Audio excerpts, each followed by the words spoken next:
와, 린드레프 쟤 왜 그래? 린드레프 왜 터치를 저렇게 왜 저 튕겨나가?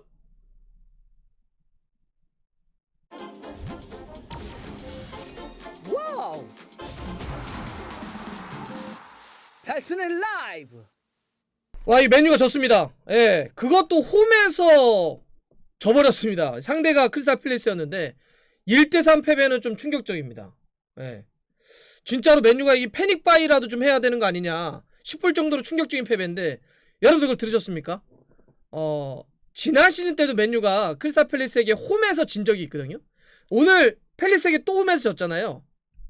역사상 최초의 일입니다. 크리스탈 팰리스가 리그 경기에서 원정으로 맨유를 2연승 이렇게 이긴 것은 이번이 처음입니다. 오늘 여러분들이 역사적인 경기를 함께 보신 겁니다. 야, 이거 정말 좀 충격적이겠어요. 물론 팰리스 입장에서는 뭐 대단한 성과죠. 팰리스는 팀 역사상 최초로 맨유를 원정 가서 2번이나 이겼으니까, 연속으로. 또 그리고 지난 1라운드 때 사우스햄튼을 이겼기 때문에 크리스탈 팰리스가 지금 2연승입니다. 흐름이 상당히 좋은데, 문제는 좀 맨유죠. 사실 맨유가 왜 이번이 오늘 경기가 시즌 첫 경기였냐면 1라운드 경기를 맨시티와 더불어서 안 했어요. 치르지 않았어요. 왜냐하면 맨유나 맨시티나 지난 시즌 마지막까지 이어졌던 유로파리그, 챔피언스리그를 늦게까지 치렀기 때문에 휴식 차원에서 1라운드를 좀 미뤄줬단 말이에요. 그래서 오늘 2라운드가 이번 시즌 첫 경기였는데, 이번 주말에서 처음으로 치른 건데, 첫 경기부터 탁 쓰러져 버렸습니다.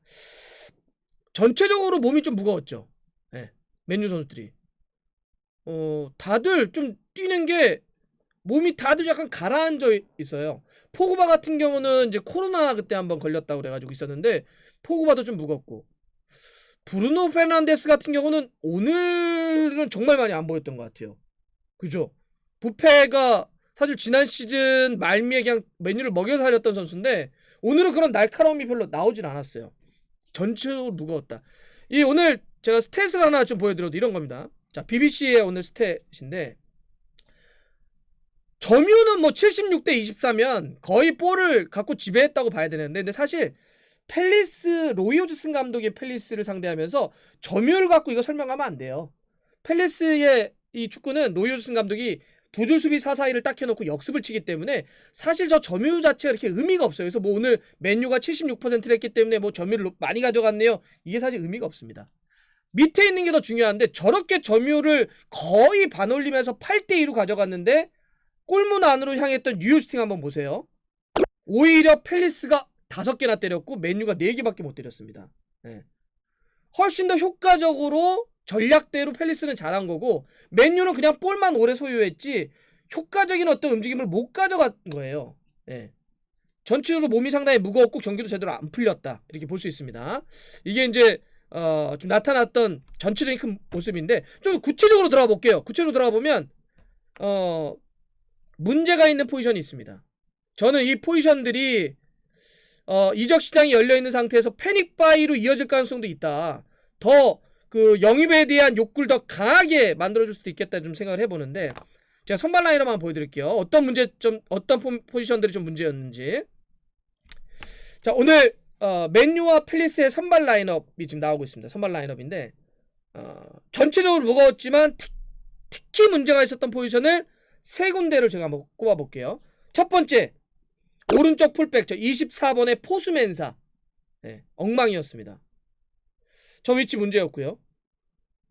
두 번째, 역시 오른쪽 날개인 데니얼 제임스, 거의 존재감을 보여주지 못했고 1대1에서 돌파도 잘 안됐습니다. 전술적으로도 녹아나지 않았어요.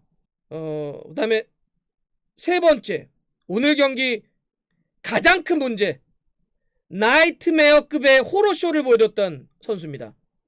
저 2번에 센터백 샘백 린데로프. 린데로프가 오늘 가장 큰 문제였어요. 가장 큰 문제.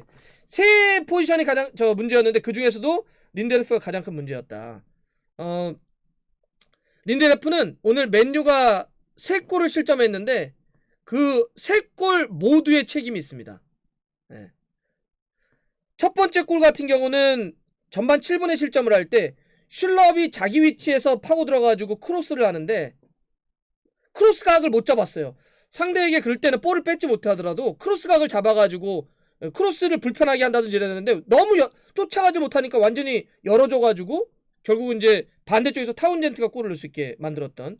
그거는 뭐 보셨던 분들은 야 저걸 저렇게 크로스각을 열어주나? 이렇게 생각하실 거예요. 물론 그 전에 포수맨사가 제 문제였다고 하는 거는 포수맨사도 앞쪽에서 방해했어야 되는데 그러지 못했기 때문에, 그러니까 오른쪽 라인은 오늘 다 문제였는데. 자, 첫 번째 실점에서 린데레프의 크로스각을 못 잡았던 거. 두 번째, 결국 이제 핸드볼 파울을 통해서 PK를 내준 거잖아요. 이거는 뭐 그냥 명백한 린데레프에 따른 실점이었는데, 근데 거기서 이제 요거는 말씀드릴게요. 왜 이게 핸드볼입니까? 이렇게 있었고 그냥 와서 맞았는데 이게 왜 이게 핸드볼로 해서 PK를 찍습니까? 이렇게 물어보실 수는 있는데, 이때 오늘 애킨슨 주심이 온필드 리뷰를 했어요. 원래 온필드 리뷰를 프리미어리그에서 잘 안 했는데 그 아이팝이라 불리는 국제축구평의회에서 한 소리 했어요. 니네 자꾸 이런 식으로 우리 전 세계적인 프로토콜을 따르지 않으면 뭐라고 할 거야 라고 했더니 온필드 리뷰를 이번 시즌부터 잘 해볼게요 라고 얘기했고, 애킨슨이 이제 그 온필드 리뷰를 했단 말이에요. 핸드볼 여부를. 근데 왜 불었냐, 이건 뭐냐면 이런 거예요. 우리가 핸드볼을 줄 때는 이건 겁니다. 일단 기본적인 전제는 공이 손이나 팔에 맞아야 돼요. 근데 맞은 것만 갖고 불진 않습니다. 맞았대. 이게 의도를 가지고 볼을 손으로 컨트롤 했을 때만 핸드볼이라고 얘기를 하죠. 그러면 저 장면에서 린데레프가 이렇게 맞았던 장면에서 의도가 있습니까? 라고 물어보시는 게 약간 논란과 논쟁의 소지가 될 수는 있죠. 하지만 핸드볼 규정에 또 하나가 뭐가 있냐면, 팔을 과도하게 들어서 몸의 전체를 키우는 행위 자체도 의도가 있다고 보고 핸드볼을 주게 돼 있습니다. 이건 규정입니다.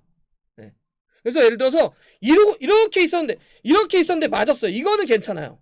근데 이렇게 있는 상태에서 와서 맞잖아요. 이거는 핸드볼을 불어도 할 말이 없습니다. 이건 규정이에요.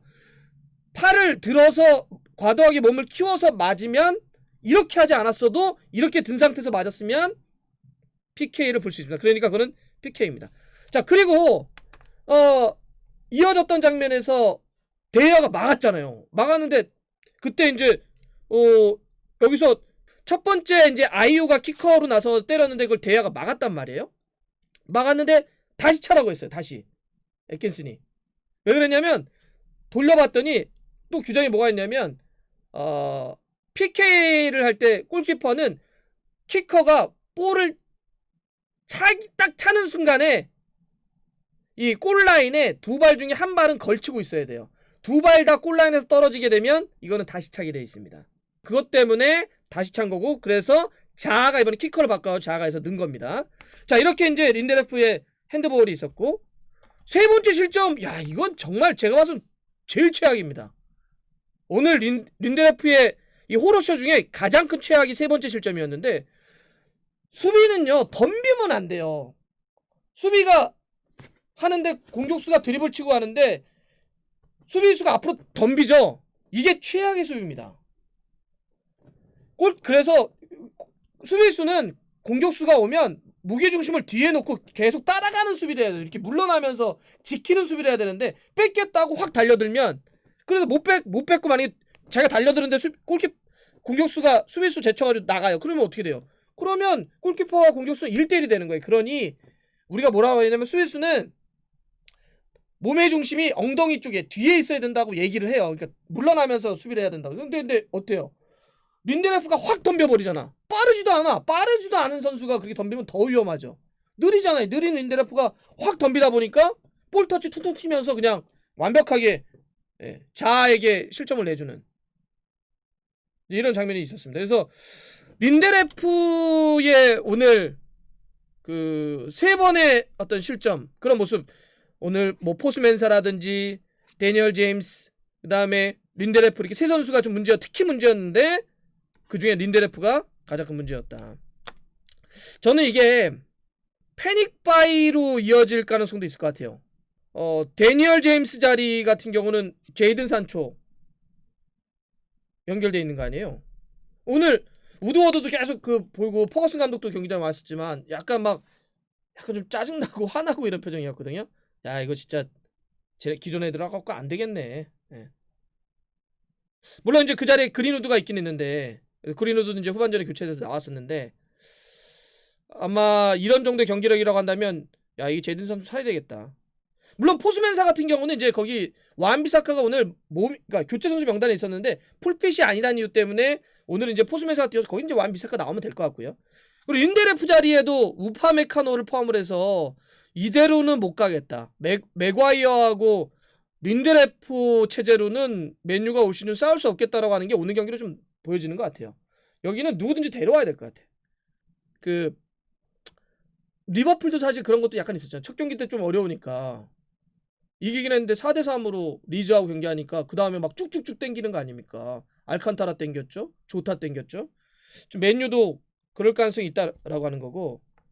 그리고 대야 골키퍼도 저는 살짝 좀 그래요. 약간 좀 우려스러운 게 있는데 대야가 오늘 결과적으로 어쨌든 PK를 못 막은 겁니다. 그죠? 뭐 하나는 발이 떨어진 거니까. 근데 기록을 보니까 대야가 프리미어리그에서 최근에 18번의 PK의 세이브에 실패했답니다. 최근에 18번의 상대 PK를 한 번도 못 막았다는 얘기예요. 대야가 프리미어리그에서 최근에 막은 PK가 뭐냐면 2014년 6년 전에 지금 은퇴한 이번 시즌 앞두고 에버튼의 베인스의 PK 막은 게 마지막이래요. 그리고 대야가 물론 아까 선방했던 장면도 있었어요. 전반 막판에. 그런 건 있었는데 그 전반 초중반인가 그때 빌드업하다가 또 엉뚱하게 줘가지고 슈팅 하나 줬잖아요.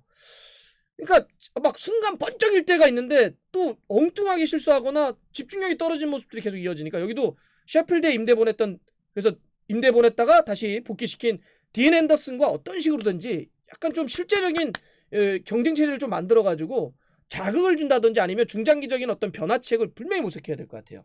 여기도 좀 고민이 좀 될 것 같고 그나마 제가 봐서 메뉴 팬들 입장에서는 반더베이크의 존재감, 반더베이크의 활약은 그나마 좀 위안이 되지 않을까 좀 싶습니다. 반더베이크가 오늘 맨유 선수로 데뷔전을 치러서 후반전에 이제 교체 들어가지고 골까지 넣었는데 맨유 선수로서 데뷔전에서 골 넣은 선수가 이제 이번 반더베이크가 20번째 선수라고 하는데 움직임 자체가 좋더라고요. 확실히 움직임 좋고 또 하나 이제 뭐가 있었냐면 반더베이크가 왔을 때 부페, 포그바, 뭐 맥토미니, 마티치 뭐 이런 여러 명의 미드필더들의 유형이 있기 때문에 어떤 롤을 줄까.